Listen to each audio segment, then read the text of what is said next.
નમસ્તે મિત્રો, આજે આપણે બનાવીશું બચેલી રોટલીમાંથી આ છે બટેટા વટાણાની સૂકી સબ્જી જે બપોરે બચેલી હતી. હું અત્યારે જે બનાવું છું તે સાંજનો નાસ્તો છે. રોટલીને તવા પર ગરમ કરતા પહેલાં થોડું પાણી છાંટવું, જેનાથી રોટલી થોડી કૂણી પડી જાય.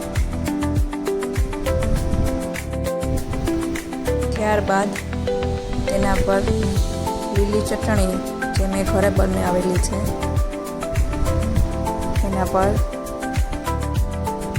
બટાકાનો મસાલો અને ઘણીવાર આપણે મોટાઓને પણ કંઈ ચટપટું ખાવાનું મન થતું હોય છે, તો સાંજની નાની ભૂખ માટે આ બહુ સારો અને સરળ નાસ્તો બનીને તૈયાર થાય છે.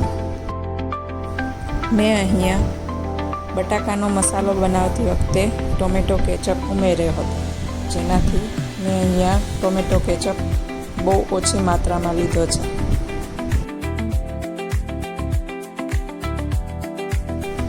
મિત્રો, તમને મારી રેસીપી સારી લાગી હોય તો મને સપોર્ટ કરવા, વિડીયોને લાઈક, શેર, સબસ્ક્રાઈબ કરવા વિનંતી.